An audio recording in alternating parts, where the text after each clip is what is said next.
Well, hello, beautiful souls. James MacNeil here with an urgent encouragement for you and for people you may know. If you have ever lost faith in anything, from Santa Claus to Easter Bunny, but you may have lost faith in government, you may have lost faith in some friends, you may have lost faith in some business associates or employees or managers or something. You may have lost faith in religion. You may have lost faith in the media. You may have lost faith in the news, all kinds of things, education, economics, and so on.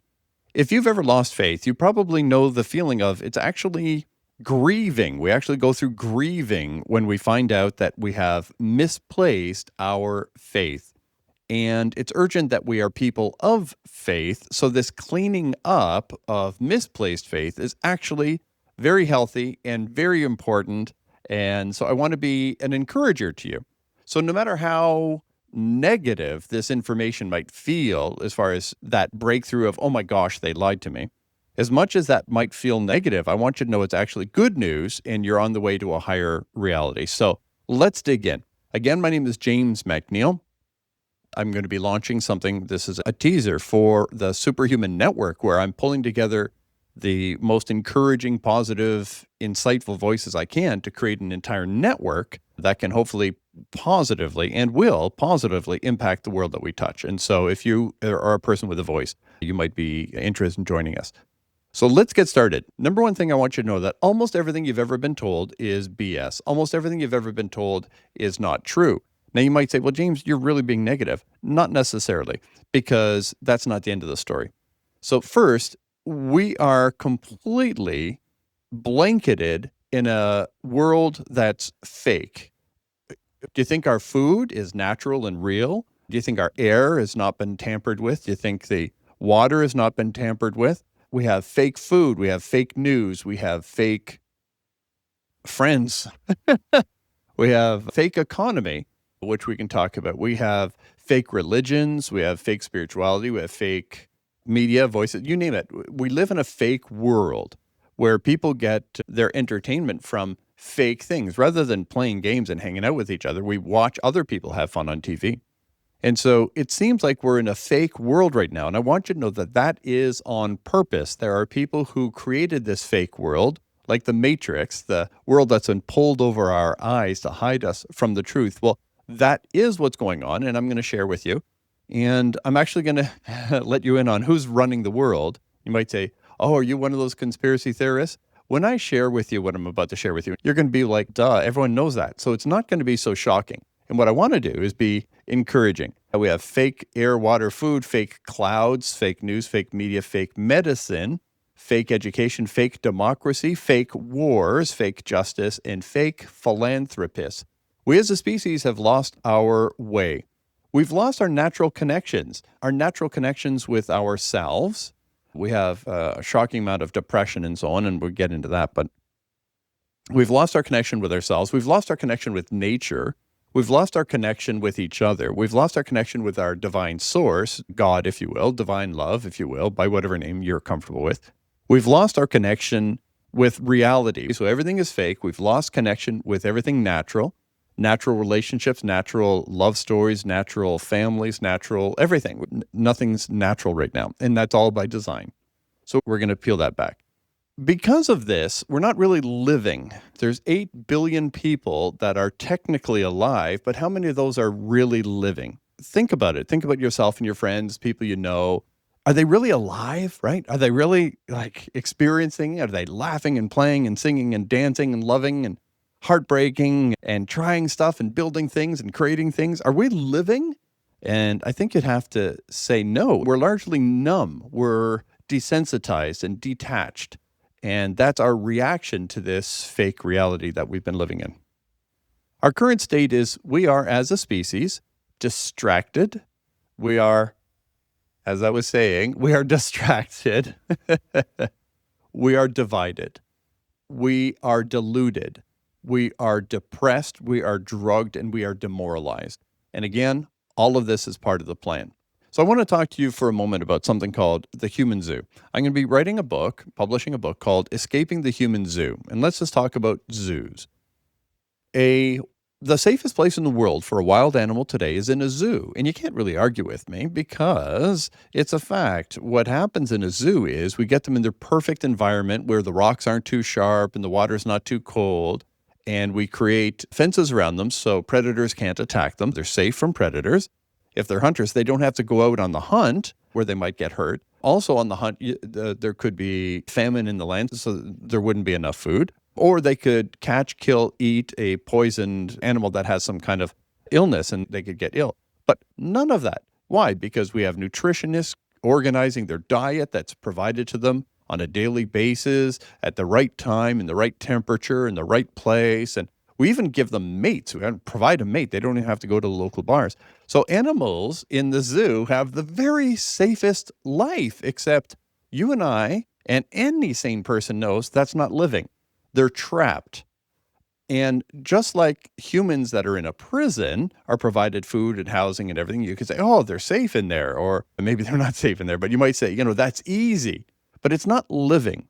And so when you increase security, some kind of guarantee, you're decreasing life, you're decreasing freedoms.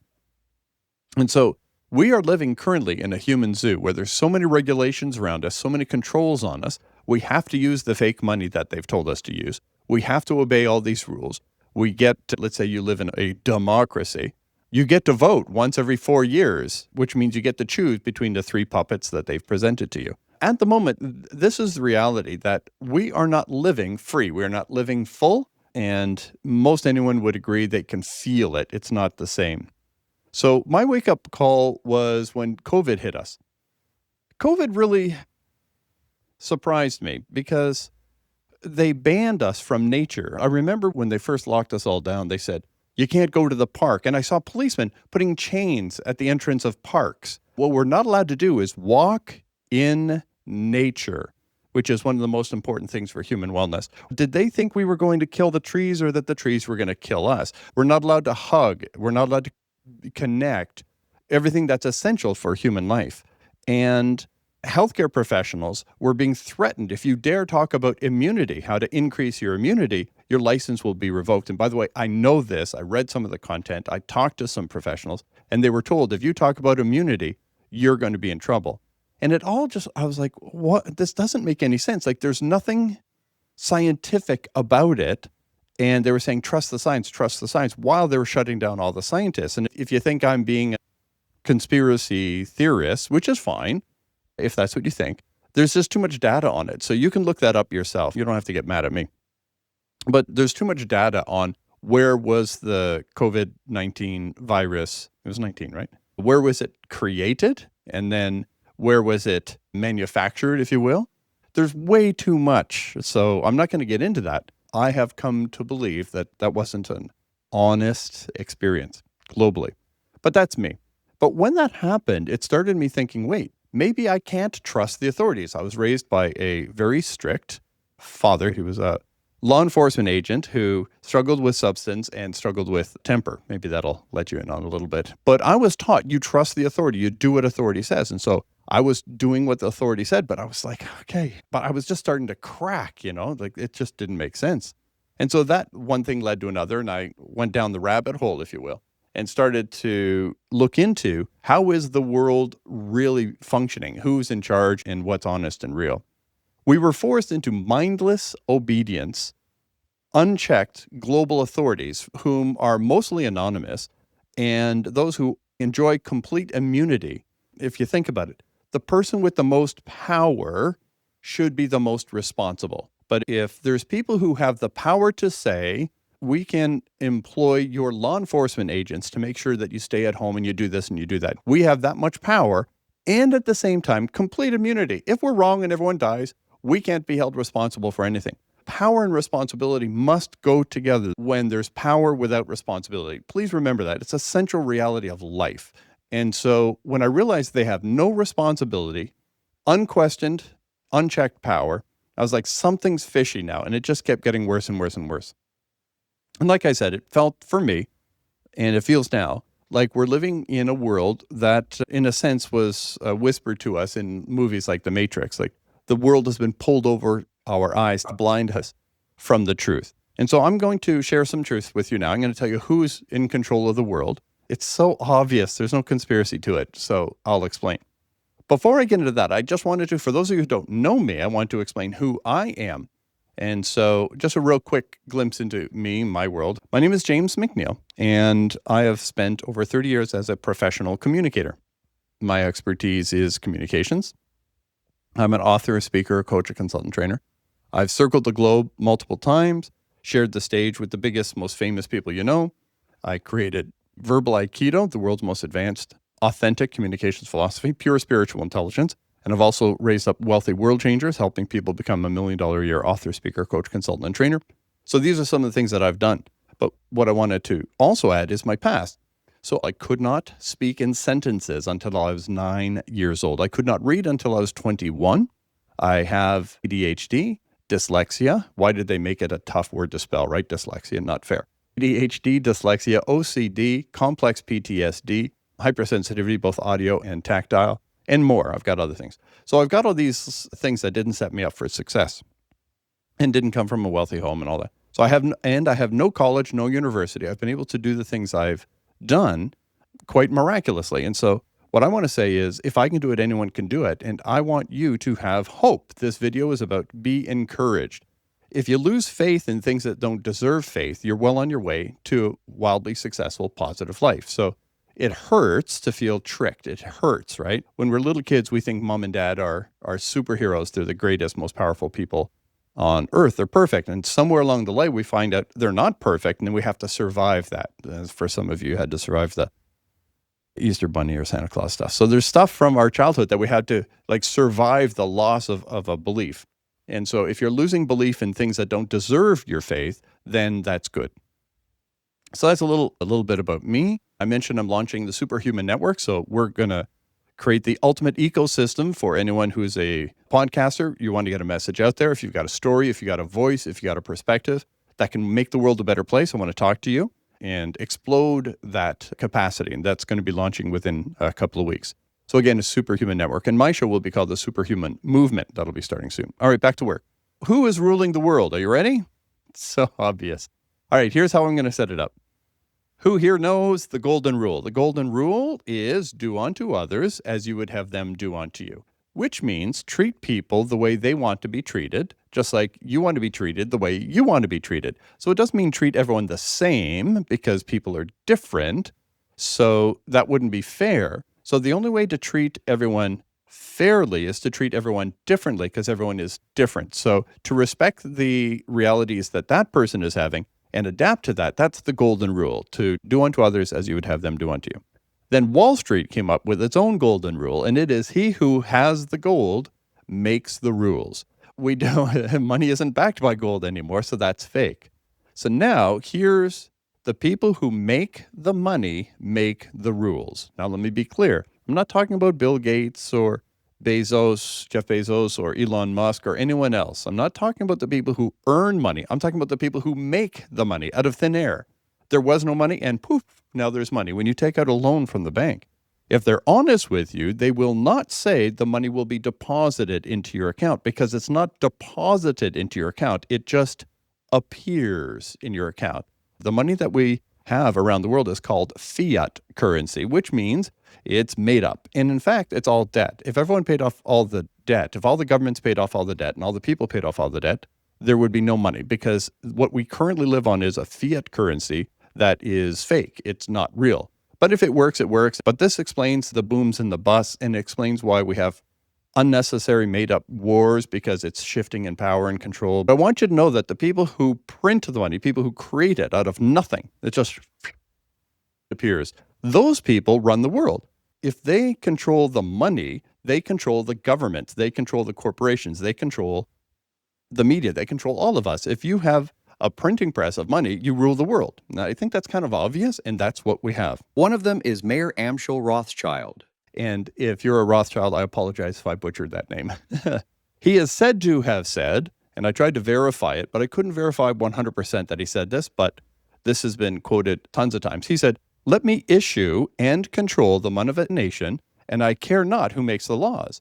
Because if you create the money, if you control the money, you control the judges and the lawyers and the politicians. You control everyone if you make the money. So the people who create the money rule the earth. And that shouldn't be so shocking. It's obvious. Anyone who has the ability to print money controls all the governments and everything else. So that's who controls the world. When Rothschild said that, if he said that, it was at a time that I think the only country they had their central bank was in London, England. And so the international banking cartel rules Earth, right? So the people who run the International Monetary Fund, the World Bank, all of them, these are the people who rule the earth. Of course they do. They print the money. They invent the money. They just create it out of nothing. So they have undue influence in every part of this world. So that's who, right? If you want to look into this, do your own homework. The two books I suggest are The Creature from Jekyll Island by G. Edward Griffin, brilliant, and Tragedy and Hope by Carol Quigley. I'll put those book references in the information under this. Going back to who's ruling the world and what's going on, I want you to now know that life is fake difficult. So right now, it's fake. It's fake. So let's go back in time to 1950. Now, I wasn't around. I'm not that old, just a kid. But in the 50s, you could see videos of it, you could study it, but families with a mom and a dad and their 2 to 4 kids, right? So a mom and a dad and let's say 3 kids, and they have one income. And back then it was normally the father who was out working, but whatever, one income, and the other parent stayed home with the kids and instilled values and helped them with their mental wellness and passed on wisdom, which nobody has time for anymore. But back in the 50s, one income, and they owned their own home, they owned their own car, they took vacations, they funded their kids' education, and they funded their retirement, which was fully funded before the age of 65. In 1950s, one income took care of a family of, how many did I say that is? Mom, dad, 3 kids. So a family of 5 owned a home, owned a car, took vacations, paid for their child's education, and paid for their own retirement. And mom and dad could be fully retired by the age 65. And in the 50s, when that was happening, politicians, economists, all of the authorities were saying, this ain't nothing. With today's breakthroughs of technology, you're not going to have to work so hard. At that point, it was one person working 40 hours, let's say, maybe 50. Woo. And they said, no, it's going to get easier. With new technology, you're not going to have to work so hard at work, and you're not going to have to work so hard at home. You're going to have way more time for leisure, for travel with your family, for enjoying life. There's going to be less stress with today's technology. With manufacturing, we're able to do more for so much less. The golden age is upon us. And I remember one radio host, he said, within 10 years, he said in 1950-ish, people will be spending over half their income on non-essentials. They're going to have so much money that they're just going to go have fun. That was in 1950. How are we doing? We have become 500 times more productive. The running shoes that cost $12 to manufacture or less cost $200 to buy.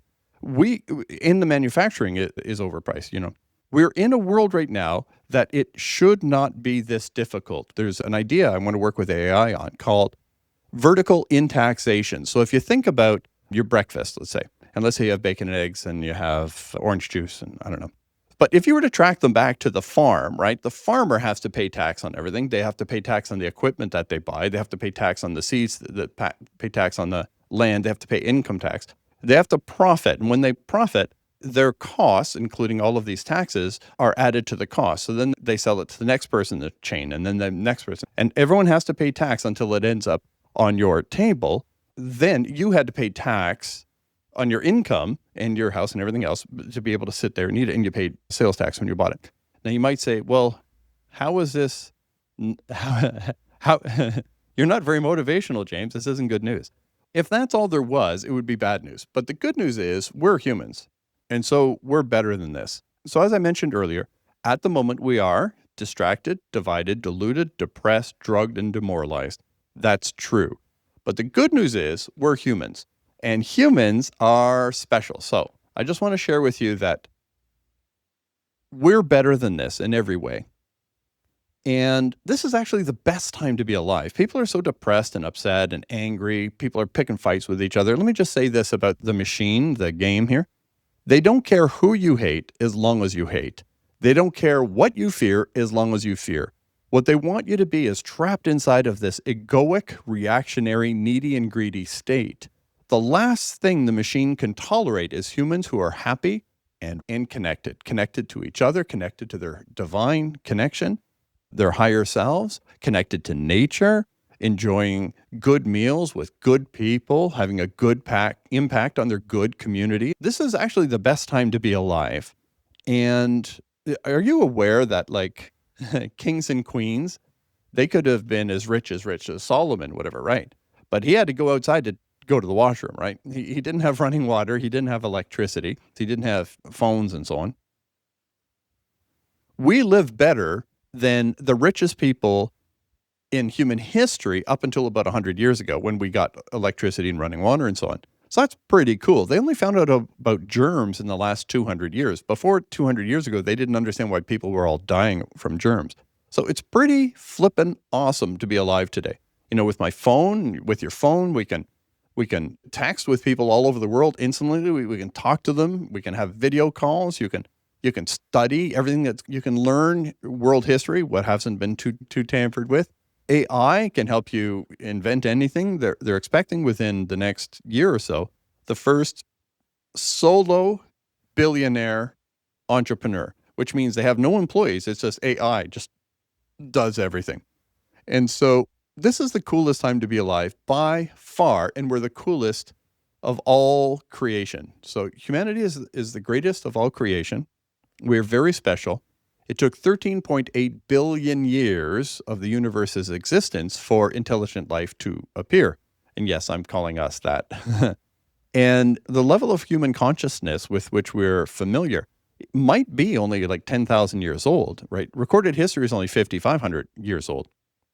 It may not have been that much longer before that we actually became what we know to be as human beings. So the species could be just 10,000 years old, which is pretty awesome. 13.8 billion years. A billion seconds is 32 years. Millions and billions are dramatically different. So 13.8 billion years, and human consciousness might be 10,000 years old. So we're pretty new on the scene, and we didn't have running water or electricity till about 100 years ago. So it is, in fact, the coolest time to be alive. And we're the coolest of species. And we're struggling, and I want to get into how did we get into this mess? How did we let this happen? So the way I want to describe it is we're just immature. So up until about the 1600s, we as a species were on a daily struggle for survival, right? Every day was, where am I going to find food? Are there bad people or bad animals going to come and attack me? So we were in survival mode up until about the 1600s.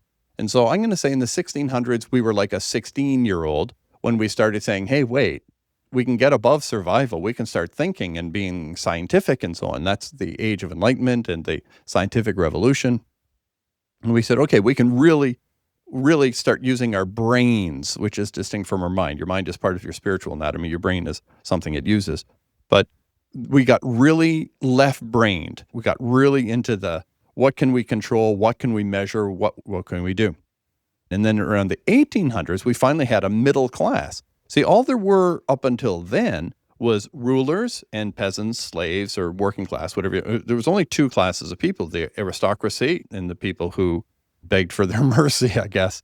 In the 1800s was the birth of the middle class. It happened in the United States. The term middle class was invented, I believe, in England, but the existence of it was in the United States. And these people no longer belonged to the working class, but they certainly weren't the aristocracy, and they didn't know what to do with this newfound power. The aristocracy said, well, no, we don't like that.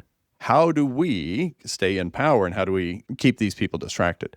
And so it goes back to the terms power and responsibility. So as these people became more powerful, they were like, what do we do with this newfound power? The aristocracy said, well, what if we start taking away these problems from you? We'll educate your kids. We'll create a government that does everything and don't have to worry about all of that. Just pay the taxes and whatever.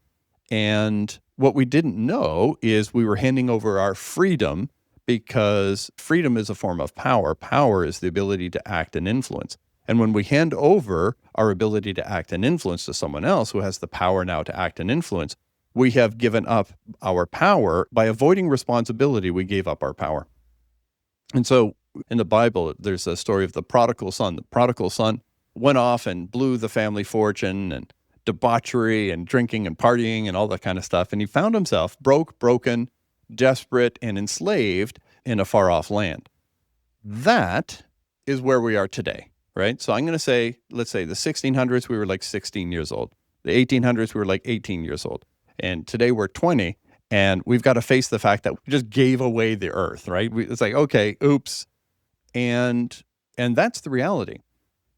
And somewhere along that line, we stopped the evolutionary flow. Up until about the 1600s, we were evolving mind, body, and spirit. And then when we shifted to this left brain reality and this growing fake life that we have, we stopped evolving. And so it's time for us to wake up, to step up, and to begin to move into this, reawaken this quest towards enlightenment, to the higher evolutionary flow of humanity. We are mind and body and spirit. We seem to have forgotten that. And so as we awaken and we calm down, and as we connect with ourselves and each other and our divine connection, God, if you're okay with the word, and we reconnect with nature, all of a sudden, the tricks and whatever are just going to stop working. Now, there's going to be a massive shift to get the world back to free. So Jamie Wheel made this incredible statement. You've got to check out his work. He said, we're at the intersection of coming alive and staying alive. So the species has been working on coming alive, but the ability to stay alive is moving in the opposite direction. We can now self-terminate, right? With nuclear war and with viruses and there's ways that humanity can cease to exist. And that's new, right? We didn't have that kind of power 200 years ago, but now we have the power to terminate ourselves as a species. So it's pretty important that we wake up and make the shift. So he says we're at the intersection of coming alive and staying alive. And so it's time now for us to say, okay, apologize, we blew it, let's grow up, let's take responsibility and make this world great, because we can. I just want to talk about just how cool things are. Yes, we have cool things as far as we can fly around the world in jets and we can use our phones and do cool things in AI. But I just want you to know that what AI and robots are doing now is they're about to take away 50% of the jobs.